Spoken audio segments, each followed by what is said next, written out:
buenos días. Quería en primer lugar agradecer a la Fundación BBVA y a la EOS la oportunidad de poder venir aquí. Además, siempre es un placer volver a casa. Curiosamente, la verdad es que de una manera un poco como un oráculo, sin saber lo que iba a hablar Miguel Ángel, la verdad es que al final el título de decir las mismas cosas con las mismas palabras va a tener una parte profética, porque en cierto sentido, cuando escuchaba a Miguel Ángel, la verdad es que me daba cuenta de que muchos de los puntos de partida y muchas de las conclusiones son comunes, con lo cual voy a tener que decir lo mismo con distintas palabras. Así que, en cualquier caso, bueno, la primera cuestión que yo meditaba a la hora de plantear el programa de las programaciones, o la cuestión de las programaciones, es este mismo problema, este pequeño callejón sin salida que tenemos a la hora de plantear, a la hora de ver, digamos, el repertorio que tenemos ahora mismo en las salas de conciertos. Esto es un poco, de una manera reducida, el maravilloso esquema que Miguel Ángel ha desarrollado de un poco de las obras más interpretadas en los últimos años. Como veis, y como ha explicado muy bien Miguel Ángel, las repeticiones son constantes, las mismas obras se van repitiendo, el tipo de repertorio es muy limitado, estamos siempre, digamos, encerrados en un tipo de obras y en un tipo de estilo bastante limitado.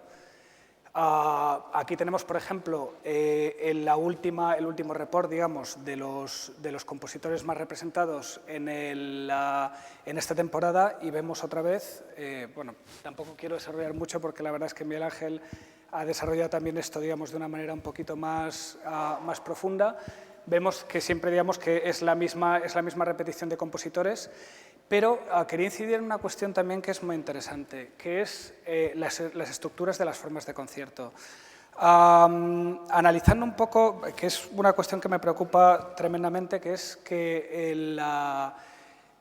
las formas en las que se tiende a organizar los conciertos a la hora de programar son siempre, constantemente se van repitiendo. Es decir, si vamos viendo las programaciones, no solamente es que se van repitiendo las obras, sino que constantemente siempre tienden a una misma estructura. Tienen una estructura que además es siempre prácticamente obertura, concierto y obra sinfónica. Pero además, y sobre todo además, lo más curioso es en este orden. Últimamente, en los últimos años, he visto con mucho interés que de vez en cuando alguien en un alarde de creatividad hace lo mismo, pero terminando con el concierto de orquesta, pero es en unos casos muy concretos y por unas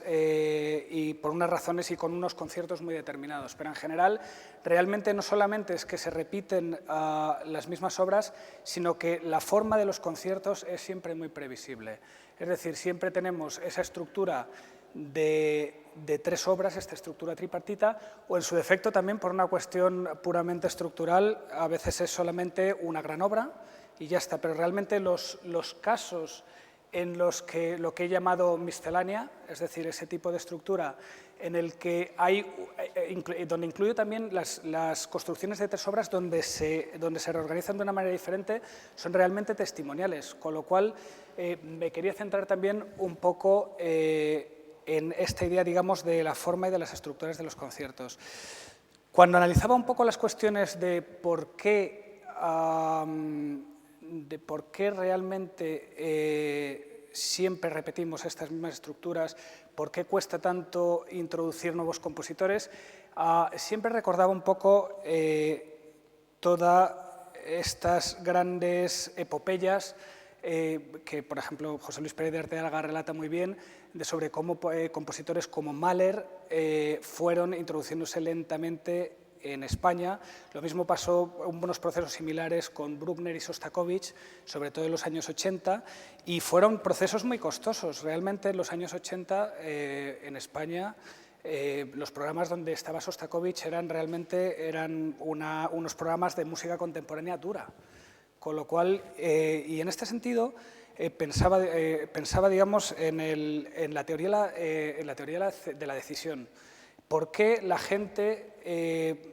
decide ir a los conciertos? Al fin y al cabo, la decisión de por qué la gente va a los conciertos se basa en que al final hay una inversión de todo tipo, es una inversión económica, es una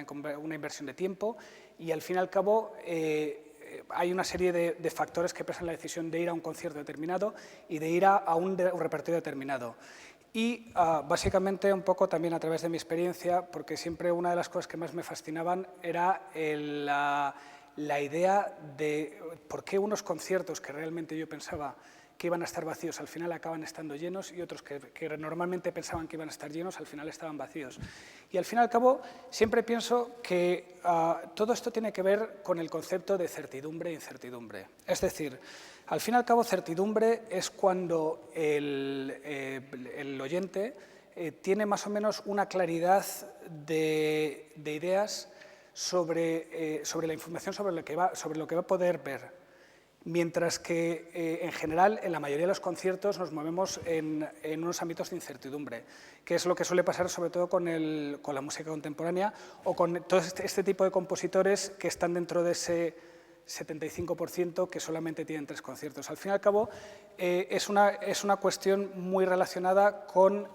la incertidumbre que nos provoca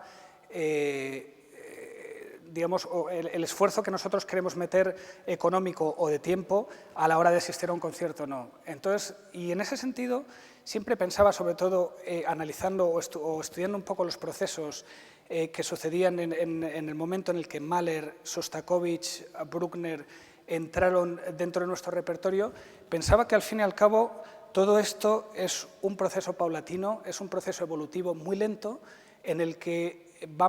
estos compositores van pasando de un estado de incertidumbre, o digamos que a nosotros nos genera una incertidumbre a una certidumbre. Si pensamos realmente cuando pensamos ahora mismo en Sostakovich, cuando ahora mismo pensamos en Bruckner o cuando pensamos en Mahler, realmente son compositores que ahora mismo están dentro de nuestro imaginario. Pero si lo pensáis, en los años 60, Mahler era un completo desconocido. Realmente ir a un concierto de Mahler era una cuestión absolutamente de incertidumbre. En este sentido, digamos, me parece que a la hora de plantearnos el repertorio, para mí, la idea central es el paso del proceso en el que la incertidumbre se va convirtiendo en certidumbre. Pero este es un proceso evolutivo y es un proceso que es lento. Y en este sentido,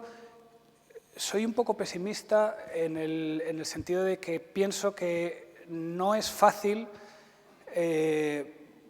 intentar una programación muy basada en la música contemporánea, una programación agresiva donde realmente queremos introducir nuevos elementos. Es algo muy complicado porque al final realmente este elemento de incertidumbre al final lo que hace es que la gente decida no ir a los conciertos, con lo cual mi planteamiento es decir, ¿cuál es el camino o cuál es el proceso por el cual podemos introducir poco a poco esta música que es incierta, digamos, podemos hacerla atractiva al público y podemos conseguir que esto se vaya convirtiendo poco a poco en certidumbre? En este sentido, la verdad es que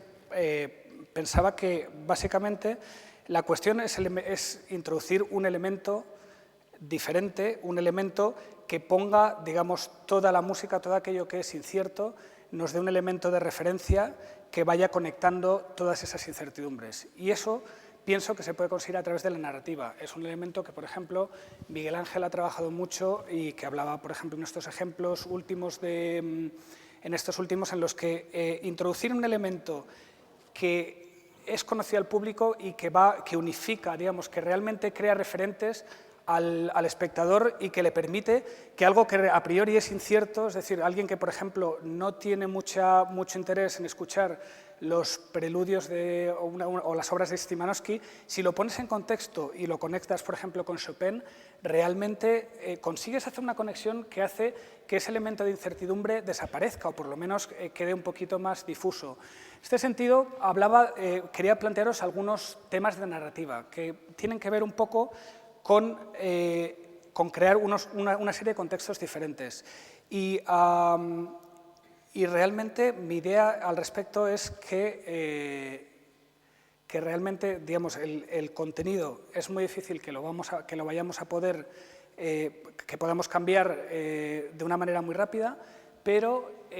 sí que podemos introducir ciertos elementos en la forma de los conciertos que nos puedan permitir hacerlo de una manera más agradable y más sencilla para el auditorio. En este sentido,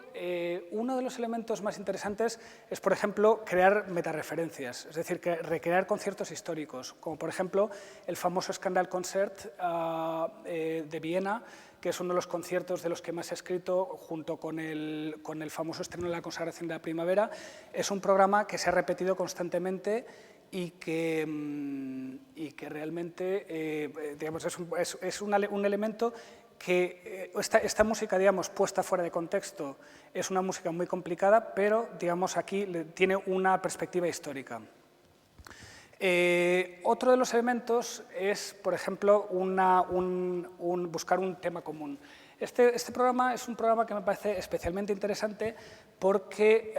lo estuvimos desarrollando este año 2016 con el 400 aniversario de la muerte de Shakespeare. Y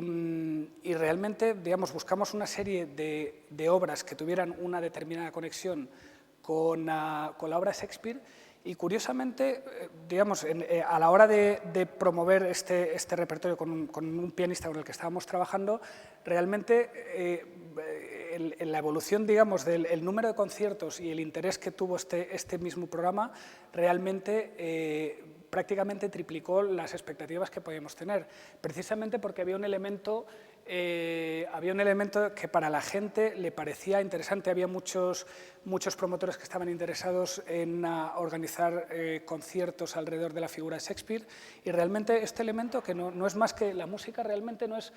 una música no es un repertorio que es muy popular, pero sí, digamos, el contexto lo hizo interesante por sí. Otro de los proyectos con los que estoy trabajando ahora mismo es el de los cuentos, los fairy tales, que realmente, o sea, al fin y al cabo, buscábamos también conectarlo con un tipo de programas diferentes en el que nosotros dábamos al promotor, aparte de un programa basado en los fairy tales, lo que estábamos intentando también es crear unos libretos con dibujos de Art Deco, de la época donde recreabas todas las obras de lo que es el pájaro de fuego, lo que es el cascanueces, este tipo de obras, y contar una historia en el programa de mano. Es decir, no solamente lo que queríamos con esto era ofrecer un programa que tuviera una conexión, sino realmente jugar con la idea de los cuentos de hadas para que el programa mismo fuera un cuento en sí, digamos, con una serie de ilustraciones. Este también es cuando hablaba, digamos, de la sorpresa a la hora de plantear una serie de programas, este probablemente para mí fue el mayor reto de comprender. Cuando trabajamos en la Orquesta Nacional con la temporada del Séptimo Arte, este fue el programa probablemente que tuvo más público, fue sold out los 3 días, y la verdad es que, digamos, obra por obra, la verdad es que yo estaba fascinado que la gente fuera a ver el Requiem de Ligeti, que ocupa prácticamente la mitad del concierto, pero realmente, o sea, en el fondo, la cuestión era que el público, a lo que le parecía atractivo no eran las obras en sí, sino era esa conexión, ese tipo, digamos, esa narrativa. Es decir, al final, cuando les estás contando una historia, cuando estás poniendo un contexto que a ellos les parece conocido, que a ellos les parece cercano, realmente eso le da un valor añadido. Es decir, en ese sentido, buscar elementos que conecten y que hagan clic con algo que para el ideario del público es algo regular y es algo habitual, realmente, al fin y al cabo, la música pasa a un segundo plano, y al fin y al cabo ellos descubren un tipo de música que de otra manera no tendrían ningún interés, tendrían ese elemento de incertidumbre que les hará no decidir a ir al concierto. Y luego, bueno, esto es un tipo de proyectos que ahora se están desarrollando muchísimo, que me parece tiene un elemento circense, que son este tipo de integrales. No sé si habéis visto alguna vez los 5 conciertos de Prokofiev. Estamos hablando de prácticamente 2 horas y media de música. Este proyecto lo ha presentado Gergiev a lo largo de todo el mundo y, sobre todo, en algunos casos lo ha presentado con un solo pianista, haciendo los 5, es decir, un pianista tocando 2 horas y media. Pero al fin y al cabo, digamos, lo que esto tiene, digamos, de atractivo es, al fin y al cabo, pensar que lo que estamos consiguiendo es que el público escuche 2 horas y media de música sin pestañear. ¿Por qué? Porque al final le estás dando como un objetivo, le estás dando una idea o lo estás asociando con una idea que al final lo que les hace es que ese desconocimiento de la música pasa a un segundo plano y realmente se quedan con la idea de ver una integral completa. Y también quería poneros este ejemplo de Martin Frost, porque quería hablaros también de un tipo de artista que ahora mismo está buscando también contar historias a la hora de plantear la música. Este tipo de artistas cada vez se están haciendo más populares, están desarrollando proyectos interesantísimos. Martin Frost lo que trabaja, no trabaja sobre repertorio, trabaja sobre ideas. Entonces, él cada proyecto que realiza va en torno a una idea y a partir de ahí selecciona una música, habla, cuenta una historia en torno a esta música. Quería poneros el tráiler para que vierais un poco cómo funciona. Génesis está basando en la idea, digamos, desde el origen de los tiempos, en la idea de la danza.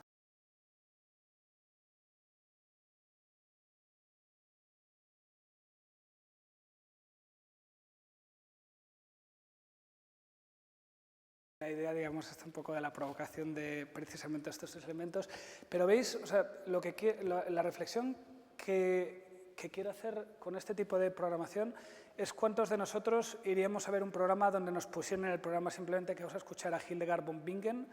himnos de Apolo del año 200, vamos a escuchar una pieza klezmer. Es decir, al fin y al cabo, tened en cuenta que muchas veces somos esclavos del papel, somos esclavos del programa. Y ese es un poco el concepto que tenemos que cambiar un poquito a la hora de programación. Cómo muchas veces, digamos, el público realmente se basa en una especie de menú, que muchas veces, digamos, es un menú que no es de su interés, con lo cual a veces igual el planteamiento no es, digamos, una lista de obras, sino tal vez, digamos, dar una idea diferente. También quería hablar de otro tipo de narrativas que también, digamos, Miguel Ángel ha comentado cosas que más me parecen interesantísimas, que es cuando realmente conectamos un tipo de obras. Por ejemplo, me parece este programa que hizo Josep Ponce con la Orquesta Granada es muy interesante porque realmente lo que él hace es conectar obras que tienen una relación entre sí, como son los conciertos de Brandenburgo con las Kammermusik de Hindemith, que son realmente obras, digamos, que de por sí, o sea, la gente, digamos, escuchar un Kammermusik de Hindemith realmente es algo que es muy poco atractivo si lo vemos en el papel y si lo vemos fuera de contexto. Pero si contamos una historia como esta, realmente esto puede tener un interés porque realmente vamos a conectarlo con obras que están dentro del imaginario del público. También, en conexión con esa magnífica idea, es que por eso al final estamos hablando de muchas cosas similares, me gustaba este proyecto que realizaba Spira Mirabilis presentando las 3 sinfonías de Haydn en 3 momentos del día. Empezaba por la mañana al amanecer también, la sinfonía de Haydn al mediodía y la tarde, digamos, les hacía, es decir, jugaba también no solamente con el concepto de la música, sino con el concepto del tiempo. ¿Por qué tenemos que hacer el concierto realmente en una sala en 2 horas? Tal vez igual podemos cambiar, o sea, no tenemos que cambiar el repertorio, sino que lo que tenemos que cambiar es la manera de presentarlo. También de la misma manera, por ejemplo, el catálogo de pájaros que hizo Pierre-Laurent Neymar este verano en el Festival de Aldeborg, donde estuvo él tocando todos los cuadernos, donde realmente iba conectando en cada momento del día el tipo de pájaro que canta habitualmente a esa hora del día. El concierto empezó con el amanecer en Inglaterra, que es, creo, a las 3 y pico de la mañana. Pero realmente es increíble la gente que estuvo siguiendo todo el día. Y este concierto se realizó en unas marismas donde están prácticamente todos los pájaros de los que va hablando Messiaen. Y realmente este proyecto estaba trabajado en conexión con un ornitólogo que iba dando una serie de referencias, iban explicando un poco el porqué, dónde podían encontrar los pájaros, cuál era el hábitat de cada uno. Y realmente, digamos, eso lo conectaba, digamos, con un contexto que a la gente le daba otro tipo de referencias. Luego quería hablaros de un par de festivales que también en su momento fueron muy interesantes, como es, por ejemplo, The Rest is Noise, que era un festival que organizó Vladimir Jurowski en Londres en torno al libro de Alex Ross y donde siguiendo, digamos, un poco todos los todas las ideas de Alex Rox, organizaron un festival con prácticamente 250 eventos. El otro es el proyecto de SAP Salón de la Filarmonia, donde va agrupando la música de Stravinsky en torno a conceptos. Pero realmente esto va conectado con una serie de discusiones, de charlas, de conciertos de cámara, donde, digamos, toda la música de Stravinsky va conectando de una manera increíble. Y luego también, siempre este es un proyecto que me gustaría hacer alguna vez en mi vida, que realmente es, ¿por qué no buscar con los ciclos litúrgicos hacer cuatro pasiones? Es decir, una pasión por temporada, realmente conectar, digamos, que es lo que se llaman los diálogos transversales, ¿no? Es decir, es buscar, no ya solamente con un ciclo determinado, un espacio determinado, sino crear un diálogo entre diversas temporadas, donde realmente estás conectando cada año, digamos. Y luego también os quería hablar, por ejemplo, del proyecto de Francesco Tristano, que es otro tipo de artista muy parecido a Martin Frost, que realiza este tipo de proyectos diferentes, ¿no? Donde él, en la primera parte, toca el concierto de Bach, que es algo que al público le es muy conocido, pero luego toca su propio concierto, Island Nation, que es un concierto que tiene muchas influencias del pop rock, y luego termina haciendo una sesión de música electrónica. Es decir, un concierto en 3 partes donde realmente lo que él juega no es solamente con el repertorio, sino juega con la forma misma del concepto. Y luego, por último, para terminar, quería presentaros 2 ejemplos que son muy conocidos, probablemente los conozcáis. En primer lugar, es la famosa Pasión según San Mateo de Simon Rattle, con Filarmónica de Berlín, donde con Peter Sellers lo que hizo fue una coreografía que realmente conectaba muy bien con el espíritu de la obra. Es algo que realmente era una obra, las pasiones son obras que estaban pensadas, digamos, para representarse dentro del contexto. Perdón, creo que me la...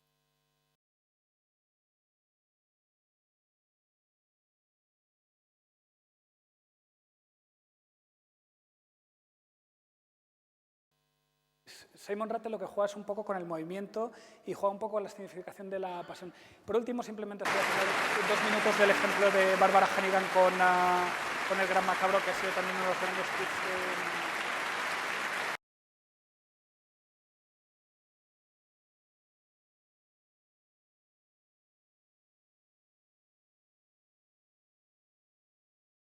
brutal. Yo os aconsejo, simplemente me he quedado sin tiempo, os aconsejo que lo veáis. Por último, el último ejemplo es el Blind Date de la Philharmonie en Hamburgo, donde lo que hacen es que directamente no anuncian el repertorio. La gente viene, no tiene programa y realmente no sabe lo que va a escuchar. Luego puedes, después del concierto, en el bar, hablar con los artistas y te cuentan lo que han hecho. En definitiva, mi aproximación, digamos, a los problemas del repertorio no tiene que ver con el contenido mismo del repertorio, sino más bien con la forma. Es decir, muchas veces la cuestión no reside en que el repertorio es limitado, sino en que las maneras de presentarla realmente son ilimitadas. Muchísimas gracias.